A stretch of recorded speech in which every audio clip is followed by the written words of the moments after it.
Hello everyone, this side advocate Ishan Gupta और आप देख रहे हैं आईबी लीगल। आज की वीडियो है बहुत ही इंपॉर्टेंट होने वाली है क्योंकि आज हम बात करेंगे साइबर क्राइम फ्रॉड से रिलेटेड सारी बातों को, जिसमें हम कवर करेंगे सबसे पहले कि कैसे ये साइबर क्राइम फ्रॉड होता है, कैसे इस फ्रॉड से आप बच सकते हैं, कैसे इस अमाउंट को आप रिकवर कर सकते हैं रिफंड के थ्रू, और कौन सी अथॉरिटीज़ हैं जिनको आपको अप्रोच करना होगा अगर ऐसी सिचुएशन आपके साथ कभी हो जाती है। तो सबसे पहले साइबर क्राइम होता क्या है। देखो, कोई भी क्राइम जो साइबर मीन्स के थ्रू हो रहा है, basically mobile phone, electronic gadgets, computer या ऐसी किसी भी इलेक्ट्रॉनिक डिवाइसेस के थ्रू अगर कोई क्राइम हो रहा है तो उसे हम साइबर क्राइम की कैटेगरी में डालते हैं। अब ये साइबर क्राइम रेगुलेटेड है इंफॉर्मेशन टेक्नोलॉजी एक्ट के तहत, ठीक है, ये तो हो गया लॉ। अब इसके बाद इस साइबर क्राइम में किस तरह से क्राइम होता है, इसके एग्जाम्पल्स मैं आपको वीडियो के एंड में बताऊंगा, जो कि मोस्ट प्रोमिनेंट एग्जाम्पल्स हैं जिससे आपको बचना बहुत ज़रूरी है, क्योंकि यही 4-5 केसेस हैं जहां आपको अलग अलग तरीके से फंसाया जाता है और आपके साथ फ्रॉड होता है। तो इसलिए बने रहिए वीडियो के एंड तक। अब बात करते हैं कि इन केस अगर आपके साथ ऐसा फ्रॉड होता है, कोई फ़ोन करके आपसे कुछ आपके बैंक अकाउंट से पैसा निकाल लेता है, या कुछ कोई आपके अकाउंट को हैक कर लेता है और उससे अकाउंट को डेबिट कर लेता है, तो इन सब तरीक़ों से आपको अगर रिपोर्ट करना है तो कैसे करेंगे। तो देखो, सबसे पहले जब भी आपको ऐसा डिटेक्ट होता है कि हाँ, मेरे साथ साइबर फ्रॉड हुआ है, मेरे साथ साइबर क्राइम हुआ है मेरे अगेंस्ट, तो आपको सबसे पहले, अगर आप कहीं नहीं जा पा रहे हैं तो आप 1930 टोल फ्री नंबर है एक साइबर क्राइम फ्रॉड को रिपोर्ट करने का, जिसमें आपको रिपोर्ट करना चाहिए। अगर वो आप नहीं करते हैं तो आप उसके बाद ऑनलाइन कंप्लेंट रजिस्टर कर सकते हैं। ऑनलाइन कंप्लेंट रजिस्टर करने का प्रोसीजर पूरा national cyber crime reporting portal, जो NCCRP पोर्टल है, उस पर आप जब विजिट करेंगे तो वहाँ पर आपको कंप्लेंट रजिस्टर करने का ऑप्शन आएगा। वहाँ पर आप अपनी सारी डिटेल शेयर करके कंप्लेंट रजिस्टर करें।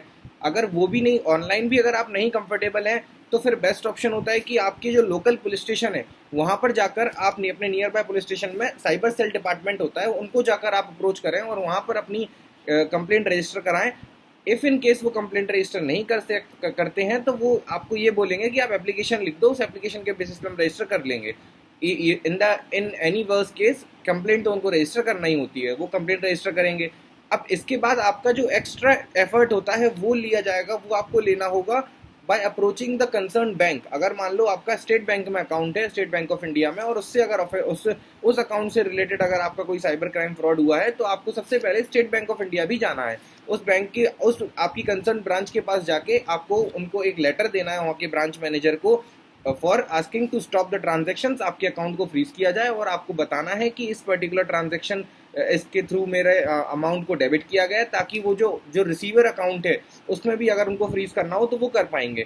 तो बैंक को आपको अपनी चेन में लेना है, तो आपने यहाँ पर 3 अथॉरिटीज़ को अप्रोच करना है। आपने बैंक को अप्रोच कर लिया, बैंक के ब्रांच मैनेजर को, आपने कंसर्न पुलिस स्टेशन को अप्रोच कर लिया, और आपने कंसर्न पुलिस स्टेशन की साइबर सेल को भी अप्रोच कर लिया। अब एक और जो एक्स्ट्रा स्टेप आप लेंगे वो है कि अगर फॉर एग्जांपल आपके अगेंस्ट फ्रॉड हुआ है, तो आपके साथ अगर फ्रॉड हुआ है तो आपको, आप और अगर इलेक्ट्रॉनिक मीन्स के थ्रू हुआ है तो आप साइबर सेल को तो बता देंगे, वहाँ कंप्लेंट रजिस्टर हो जाएगी, लेकिन एक आप अपनी FIR भी रजिस्टर करवाएंगे पुलिस स्टेशन में, जो कि चीटिंग का ऑफेंस होगा। उस चीटिंग के ऑफेंस के अंडर वो FIR कट होगी by the concern police station. तो ये 3 चीज़ें आपको साथ में करनी होगी इन ऑर्डर टू इंश्योर कि आपकी प्रॉपर इन्वेस्टिगेशन आगे बढ़े। और अब इसमें जो इम्पॉर्टेंट जो चेरी पॉइंट होता है वो ये होता है कि जितना स्पीडी तरीके से आप ये कर पाएँ उतना ज़्यादा बेटर होता है, क्योंकि जैसे ही आपने डिटेक्ट किया उसके विद इन 24 आवर्स, जो 24 आवर्स का पीरियड होता है वो एक गोल्डन पीरियड माना जाता है ऐसे फ्रॉड से रिलेटेड, ऐसे फ्रॉड्स को डिटेक्ट करने से के संबंध में, क्योंकि 24 आवर्स के अंदर ऐसा माना जाता है कि वो जो चेन है, जो ट्रांजेक्शन की चेन है, जो रिसीवर्स अकाउंट वहाँ पर रिसीवर जो होगा वो विड्रॉ करेगा, उससे पहले ये 24 आवर्स के अंदर अगर आप बता देते हैं तो अकाउंट फ्रीज होने से आपका पेमेंट रिफंड होने की प्रोबेबिलिटी बढ़ जाती है।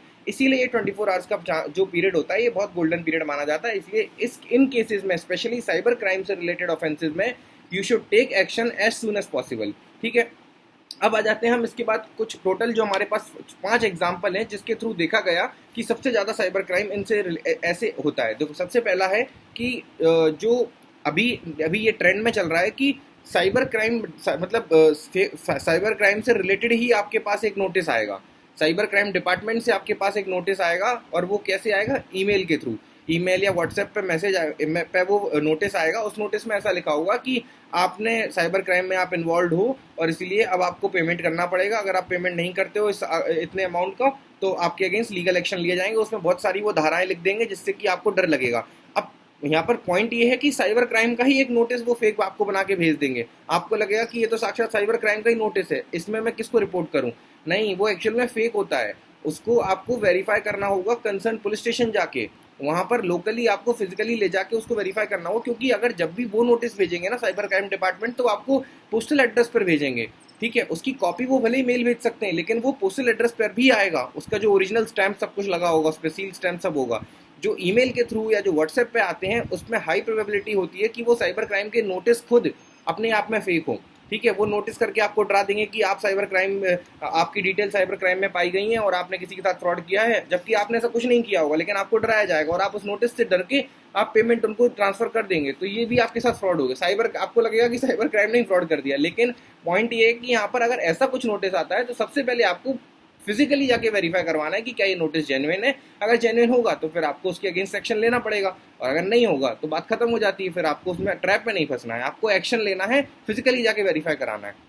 सेकंड जो मोस्ट प्रोमिनेंट है वो है कि अभी एक नया चला है कि आपको ऑनलाइन टीचिंग की जॉब मिलती है। किसी पर्सन, जो टीचर्स होते हैं वो ऑनलाइन की जॉब के लिए अप्लाई करते हैं कि वो गूगल मीट वगैरह के थ्रू पढ़ाएंगे, और वो पर्सन, एक एम्प्लॉयर है, वो अलॉट कर देता है कि हाँ ठीक है, आपको एम्प्लॉयमेंट दिया जाता है, आप टीचिंग करें।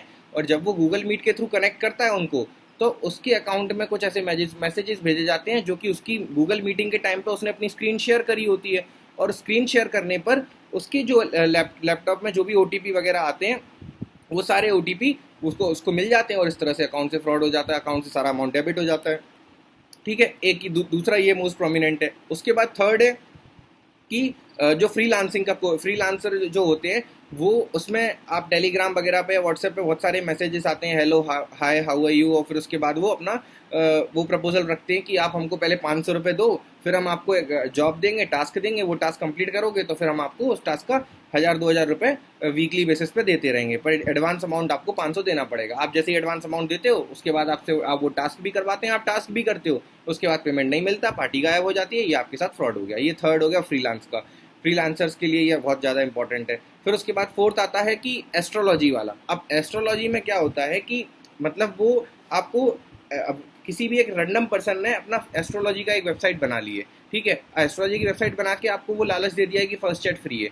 आप जैसे ही फर्स्ट चैट फ्री पे आए, वो आपसे, आपके साथ कुछ ऐसी बातें करेगा, आपके माइंड के साथ खेलेगा, मेंटली आपके साथ खेलेगा, और उसके बाद वो इंश्योर कर लेगा कि ये पर्सन अगली चैट पे भी आए, जो कि पेड होगी। तो आप पेड वाली चैट पे अगली बार फिर जाओगे, फिर उसके बाद थर्ड चैट पे जाओगे, क्योंकि वो कुछ बीच बीच में लास्ट में ऐसी बातें छोड़ता जाएगा कि आपको अब अगली बार मिलना पड़ेगा, आप मुझे अगली बार ये बताएं कि उस दिन या घटना में क्या हुआ था, उस बेसिस पे मैं आपको बताऊंगा कि उसका क्या उपाय होगा। इस तरह से आप अगली थर्ड चैट पे जाते हैं, फिर फोर्थ चैट पे जाते हैं, और वो सारी पेड होती हैं। और इसी बीच में वो आपको ये भी बोल सकता है, आप अपनी वीडियो कॉल करके मुझे बताइए, तो मैं आपके चेहरे को पढ़ पाऊंगा, आपके हाथों को देख पाऊंगा, उससे मैं समझूंगा। और इस तरह से वो जब आपसे आपके डिवाइसेस की परमिशन ले लेगा और आपके डिवाइस में हैक कर देगा डिवाइसेस को। तो ये हो गया एक एस्ट्रोलॉजी का भी। ठीक है, ये भी बहुत मोस्ट प्रोमिनेंट है। ये हो गया फोर्थ। अब आ जाता है लास्ट फिफ्थ, जो कि है बैंक से कॉल। आमतौर पर HDFC बैंक से कॉल आते हैं, SBI बैंक से कॉल आते हैं कि सर आपको लॉटरी लगी है, या आपके अकाउंट में एक सेटिंग चाहिए, आपके डेबिट कार्ड में अमाउंट ट्रांसफर कल से बंद हो जाएगा, आपको XYZ सेटिंग ऑन करना पड़ेगी, मैं आपको बता रहा हूँ, वो सेटिंग ऑन कर लो। अब अगर आप बोलोगे भी कि समझदारी दिखाते हुए कि मैं बैंक से जाके करवा लूँगा, तो वो ये बोलेंगे कि बैंक में सर वो ये चीज़ नहीं होगी, ये मोबाइल पर ही हो सकती है, और ये मैं ही हमको ही इसका टास्क असाइन किया गया है, क्योंकि they are prepared to commit fraud. आपको बचना है, तो इसलिए फिर आप उस केस में आपके पास प्रोटेक्शन बस यही रहता है कि अब आप जो भी अगर वैसा बैंक का कॉल आए, तो हमेशा ये बोलो कि मैं बैंक फिजिकली जाके चेक करवा लूँगा, अगर हुआ होगा तो वो कर देंगे। इसके अलावा आपको और कुछ भी नहीं बोलना है, ना आपको उस समय एक्ट करना है। और ये तो मेक श्योर करो कि कभी भी किसी तरह का OTP या कोई भी क्रेडेंशियल्स आप शेयर ना करें। इफ़ इन केस अगर ऐसा कोई साइबर क्राइम होता है, देन डू इंश्योर कि आप 24 आवर्स के अंदर अंदर एक्शन ले लें। This was all about this video. अगर आपको वीडियो पसंद आई है, देन डू लाइक, शेयर, और कमेंट में बताएं कि ऐसा साइबर क्राइम अगर होता है तो उससे रिलेटेड और क्या प्रिकॉशंस लिए जा सकते हैं, ताकि हमारी ओवरऑल कम्युनिटी एट लार्ज को हेल्प हो इस वीडियो से। और शेयर करें सभी लोगों को। Goodbye, thank you.